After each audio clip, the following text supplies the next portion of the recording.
සුබ දවසක් හැමෝටම. අපි ඉස්සෙල්ල වැඩසටහනේදී කතා කරා මේ අධ්‍යාපනයේ වෙනම පැතිකඩක් ගැන කියන මේ සමාජීය කතාබහක්. අධ්‍යාපනය අපිට පොඩි කාලේ ඉඳලා අහන්න ලැබුණු අදටත් ඇහෙන කියන්නේ නිවැරදි නැති මම හිතන මට නම් නිවැරදි නෑ. නිවැරදි නැති නිවැරදි කරන්න බැරි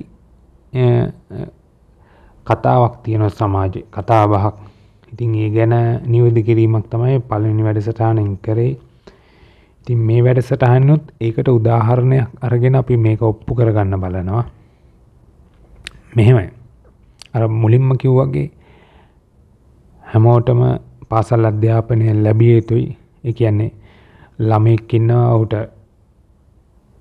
ඉගෙන ගන්න පරිසරයක් නැත්නම් කුමන හෝ හේතුවක් නිසා ඔහුට පරිසරය නැති වෙනවා නම් ඒකට රජයක් විසින් මැදිහත් වෙන්න ඕන සහ පෞද්ගලිකව අපිටත් පුළුවන් නම් මැදිහත් වෙලා ඔහුට සමාජයක් විදියට පිරිසක් විදියට අපිට මැදිහත් වෙලා ඔහුට පොත්පත් ටික අරන් දෙන්න තියෙනම් ඒකේ ප්‍රශ්නයක් නැහැ. ඒකට උදව් කරලා සපත්තු දෙකක් නැත්නම් ඒකට උදව් කරලා ඉතින් එහාට ඔහුට මොනවාරි ආහාරමය ප්‍රශ්නයක් තියෙනවා ඒකට උදව් කරලා අපිට අර කිව්වාගේ මං අර කලින් වැඩසටහනේ අපිත් හොඳ කෙනෙක් විදියට ජීවත් වෙනවා. අපේ පවුලේ අයත් එක්ක අපිත් හොඳින් ජීවත් වෙනවා සහ අපිට මේ රටක් විදියට මේ සමාජයට කරන්න පුළුවන් දේවල් තියෙනවනේ. තමන්ගේ වෘත්තීයමය පැත්තෙන් සහ එතනින් එහාට ගිහිල්ලා හොඳ දේවල්. එතකොට අපිට හොඳ දේවල් විදියට අපිට සතුටු වෙන්න පුළුවන් දේවල් විදියට අපිට අනුන්ට උදව් කරන්න පුළුවන් මෙවැනි දේවල් වලින්. ඉතින් අනිවාර්යෙන් මේ අධ්‍යාපනය කියන දේ හැමෝටම ලැබෙන්න ඕන පාසල් අධ්‍යාපනය. ඉතින් අපි මේකෙදි කතා කරේ පාසල් අධ්‍යාපනය හැමෝටම ලැබුණත් මේ සමාජයේ එක ශේත්‍ර තියෙනවා. ඒ ශේත්‍ර වලට එක විදියට එක මේ මහ පොළොවේ ඉපදෙන මිනිසුන් තමයි ඒ ශේත්‍ර වලට යන්නේ. ඉතින් මේ එතින්දි මම තව දෙයකින් එක ඔප්පු කරන්නම්. මෙහෙමයි. මම හිතන්නේ ඉස්පිරිතාලයකට ගිහිල්ලා ඇති හැමෝම නේද? ඉස්පිරිතාලයකට ගිහිල්ලා ඇතිනේ. දැකලා හරි ඇතිනේ. ඒ ඉස්පිරිතාලයක් ගත්තොත් අපිට එළියට පේන්නේ එළියට මේ බැලුවම බිල්ඩින් විශාල ගානක්. දැන් මම දකින්න ඉස්පිරිතාලයක බිල්ඩින් 10ක් 15ක් විතර ඇති. තට්ටු 3 4 තනි තට්ටුවේ එහෙම නැතුවේ තට්ටු 3 2 4 බිල්ඩින් තියෙන. දැන් අපි හොස්පිටල් එක ඇතුළට යමුකෝ. ඇතුළට කියන්නේ ඇවිදගෙන නෙමෙයි. ඇතුළේ මොකද වෙන්නේ කියලා බලන්න. මම දන්න විදියට මේක පැහැදිලි කරන්නම්. අඩුපාඩු තියෙන්න පුළුවන්. ඔයාලට මේ ගැන දැනුම තියෙනම් මේකට එකතු කරගෙන ඔයාලා මේ කතාව ඔයාලා කතා බහ කරගන්නවා. මෙහෙමයි. දැන් ඉස්පිරිතාලයක් ගත්තම ඒකේ ප්‍රධානත්වය දරන්නේ ડોක්ටර්ස්ලා නේද? ඒ ડોක්ටර්ස්ලා අතරත් මම හිතන්නේ ප්‍රධානත්වය දරන ડોක්ටර් කෙනෙක් ඉන්න පුළුවන්. එතකොට දැන් හොස්පිටල් එකක් ගත්තොත් ප්‍රධානත්වය දරන ડોක්ටර්ස්ලා. ඒකෙත් ඉන්නවා විශේෂඥ වෛද්‍යවරු කියලා ඉන්නවා. තව වෛද්‍යවරු කාණ්ඩ විදියට කොටස් වෙනවද දන්නේ නැහැ. එතකොට වෛද්‍යවරු ඉන්නවා. ඊට පස්සේ දැන් අපි බැලුවොත් වෛද්‍යවරු විතරක් හිටිය හොස්පිටල් එකක් පවත්වන්න පුළුවන්ද? ඉස්පිරිතාලය බෑ නේද? එතනින් මෙහාට බැලුවොත් නර්ස්ලා ඉන්නවා. එතකොට ඒ අය විතරක් හිටියොත් ඒ දෙපාර්ශ්ව විතර බෑ නේද? එතනින් මෙහාට බැලුවොත් සුළු සේවකයෝ කියලා පිරිසක් ඉන්නවා. එතනින් මෙහාට බැලුවොත් අපි දැකපු දේවල් හැම ඉස්පිරිතාලයකම මෙහෙමත් දන්නේ නැහැ. අපි දැකලා තියෙනවා පෞද්ගලික අංශයක් විසින් දන්නේ ඒක පවත්න්නේ. අර ඒ කියන්නේ වාට්ටු එහෙම පිරිසිදු කරන පිරිසක් ඉන්නවා. මොප් කරන උදේට හවසට මොප් කරලා ඒ පිරිසිදු කරන අතු ගාලා මොප් කරන පිරිසක් ඉන්නවා.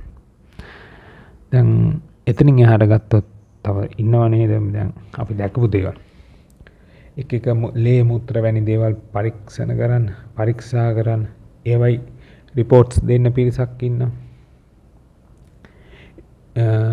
එතනින් එහාට ගියොත් වෙනම මම හිතන්නේ කාර්ය මණ්ඩලයක් ඉන්න වෙනම කාර්ය මණ්ඩලයක්.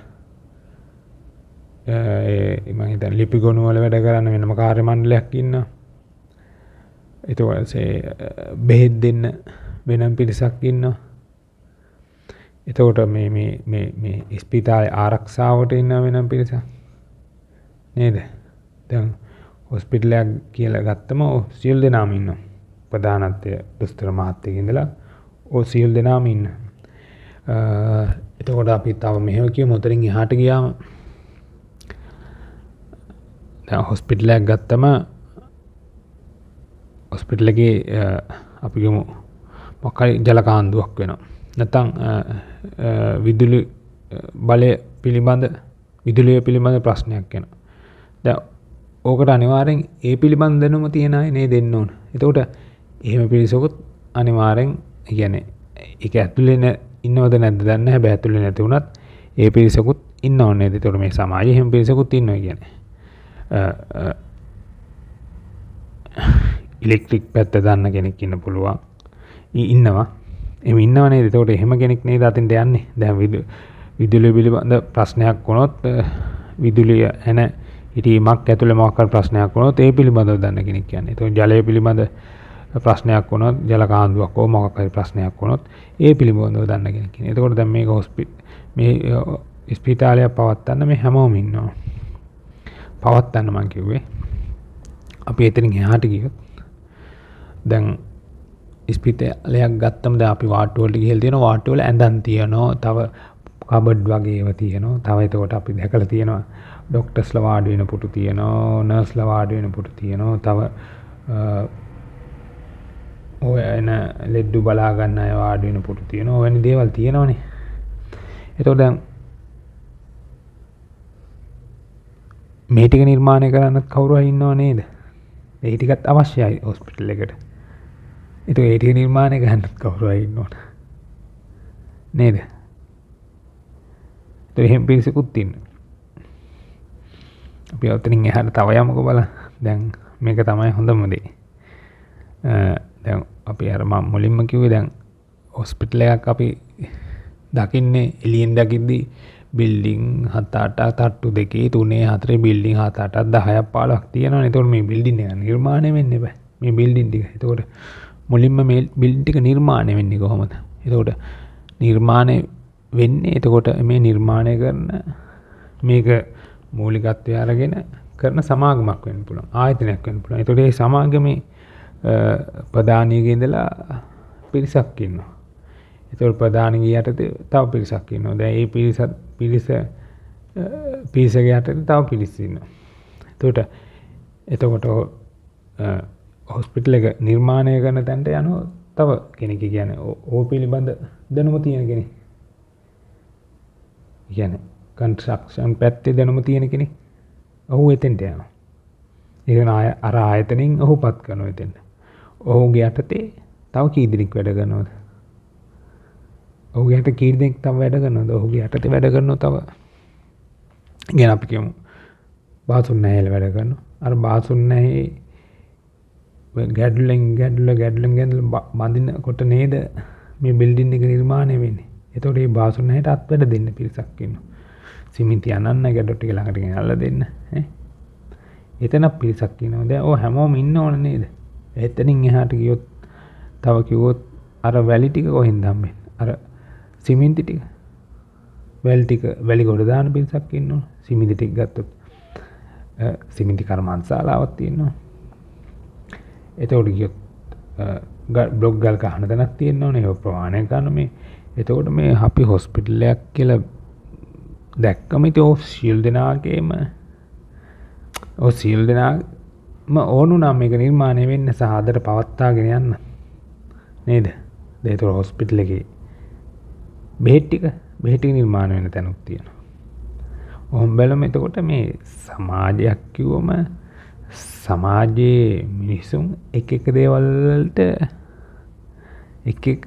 වලට යොමු වෙලා තියෙනවා. හැමෝටම එක තැන ඉන්න බෑ. හැමෝටම ඩොක්ටර් කෙනෙක් වෙන්න බෑ. හැමෝටම ඉංජිනේරුවෙක් වෙන්න බෑ.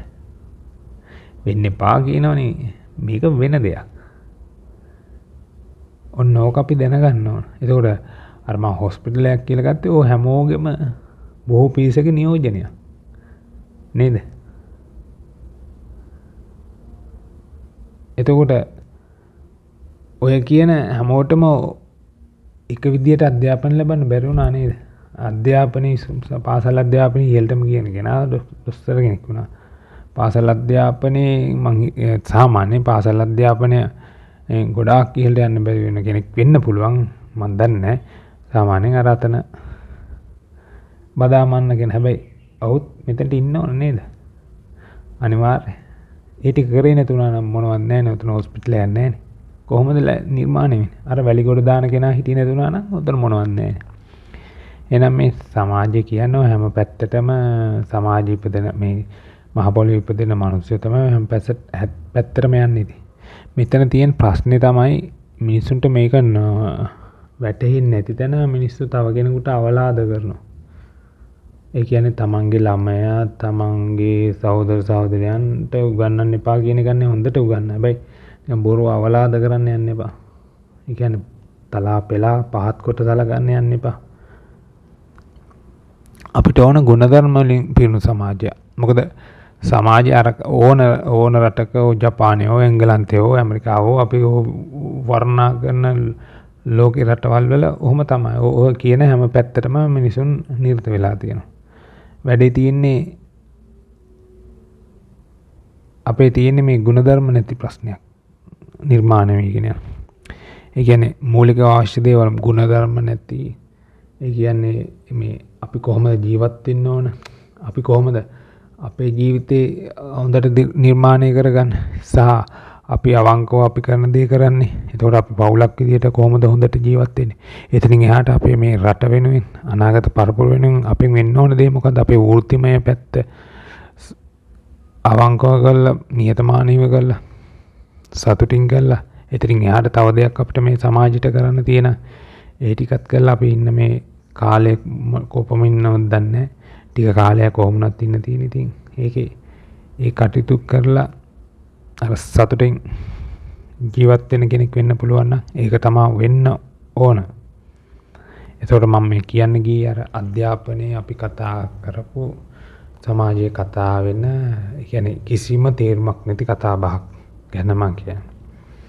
හැමෝටම එක විදියට ඕක කියන පාසල් අධ්‍යාපනය ලැබුවත් ඕක කියන තැන් වලට යන්න බෑ. ඒක තමයි හැටි. අපිට වෙන්න ඕන ඉතින් ඒ ගැන තමයි අපි කතා කරේ. අපිට වෙන්න ඕන අපි අවංක වෙන එක තමයි වෙන්න ඕන. ඉතින් එහෙනම් සමා වෙන්න අපි අදට වැඩසටහනෙන් සමුගන්නවා. අපි නැවත දවසක වෙන කාරණාවක් ගැන සමාජීය කාරණාවක් ගැන කතා කරමු. එහෙනම් behind the mask YouTube නාලිකාව සමග අපි නැවත හමු වෙන තුරු ඔබට සුබ දවසක්. අපිව subscribe කරන්න. ඔයාලගේ අදහස යටින් ලියන්න. නවතිනවා.